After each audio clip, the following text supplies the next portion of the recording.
எப்பொழுதுமே நாம் வயதானவர்களை ஒரு இலக்காரமாகத்தான் பார்த்து கொண்டிருக்கின்றோம்.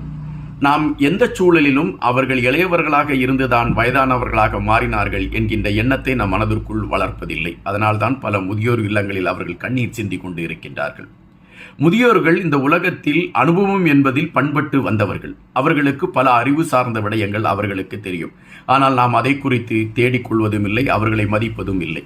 காரணம், நாம் இளையவர்களாக இருக்கக்கூடியவர்களுக்கு அதில் ஒரு மனதிலே ஒரு தெம்பு, நாம் இளையவர்களாக இருக்கிறோம் என்ற எண்ணம். இங்கு ஒரு சம்பவத்தை சொன்னால் உங்களுக்கு புரியும். 2 முதியவர்கள் ஒரு வீட்டிலே, அந்த கணவன் மனைவி வாழ்ந்து கொண்டிருக்கின்றார்கள். 80-82 வயதை தாண்டியவர்கள் வாழ்ந்து கொண்டிருக்கின்றார்கள். அப்பொழுது தன்னுடைய வீட்டுக்குள்ளே திருடன் நுழைந்து விடுகின்றார். அதை அந்த பெண்மணி பார்த்து விடுகிறார். தன்னுடைய கணவனிடம் சொல்கின்றார், நீ அலமாரி பக்கத்தில் இருக்கக்கூடிய விளக்கை அணைக்கவில்லை, போய் அணைத்து விட்டு வா என்று. அந்த கணவன் சொல்கிறார், நான் அணைத்து விட்டு தானே வந்தேன் என்று. இல்லை, இந்த மனைவி சொல்கின்றார், நீ போய் அழைத்து விட்டு வா என்று. உடனடியாக தன்னுடைய கட்டிலிருந்து எழும்பி நடக்க முடியாமல் அந்த வயதானவர் போய் அந்த அலமாரி இருக்கக்கூடிய பக்கத்தில் பார்க்கின்ற பொழுது 5 கள்ளர்கள் அந்த அலமாரியை உடைப்ப முயற்சித்துக் கொண்டிருக்கின்றார்கள். உடனடியாக தன்னுடைய மனைவியின் புத்தி கூர்மையை தெரிந்து கொண்ட கணவன் மெதுவாக வந்து தன்னுடைய வீட்டில் கீழ்ப்பக்கத்தில் இருக்கக்கூடிய அந்த அலைபேசியை எடுத்து காவல்துறைக்கு அழைத்து சொல்கின்றார்.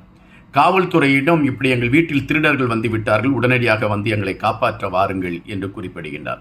ஆனால் காவல்துறை அதிகாரி குறிப்பிடுகின்றால், இங்கு இப்பொழுது ஆட்கள் இல்லை, யாராவது வந்தால், அதிகாரிகள் வந்தால் நான் அவர்களை அனுப்பி விடுகின்றேன், நான் மட்டும்தான் இந்த காவல்துறை அலுவலகத்தில் இருக்கிறேன் என்று குறிப்பிட்டு விடுகிறார். உடனடியாக அந்த வயதானவருக்கு பெரிய அதிர்ச்சி. சிறிது நேரம் கழித்து காவல்துறை அதிகாரிக்கு அவர் தொலைபேசி எடுக்கின்றார். 5 கள்வர்களையும் நான் சுட்டு கொன்று விட்டேன் என்று அவர் அறிவிக்கின்றார். உடனடியாக பரபரப்படைகின்றது. காவல்துறை அதிகாரிகளுடைய வாகனங்கள் வருகிறது, அந்த மருத்துவம் சார்ந்த படையினர் வருகின்றார்கள், மற்றும் பலர் அந்த வீட்டை மொய்த்து விடுகின்றார்கள். காவல்துறை அதிகாரிகள் நேரடியாக உள்ளே நுழைகின்ற பொழுது கள்ளர்கள் உள்ளே இருக்கின்றார்கள். அவர்கள் கைது செய்வதற்கான ஒரு சூழல் ஏற்படுகின்றது. காவல்துறை அதிகாரிக்கு கடும் கோபம். அந்த முதியவரை பார்த்து கேட்கின்றான், எதற்காக நீங்கள் கள்ளர்களை சுட்டுவிட்டேன் என்று அறிவித்தீர்கள் என்று. அப்பொழுது அந்த முதியவர் சிரித்து கொண்டே சொன்னாராம், நீங்களும் பொய்தானே சொன்னீர்கள், காவல்துறை அலுவலகத்தில் யாரும் இல்லை என்று. அவர்களை சுட்டுவிட்டேன் என்று சொன்னவுடன் இவ்வளவு பேர் வந்திருக்கிறீர்களே, அதனால்தான் என்று சொன்னாராம். அந்த முதியவருடைய புத்தி கூர்மையை என்னவென்று சொல்வது? எப்பொழுதுமே முதியவர்கள் அனுபவத்தின் பொக்கிசங்கள்.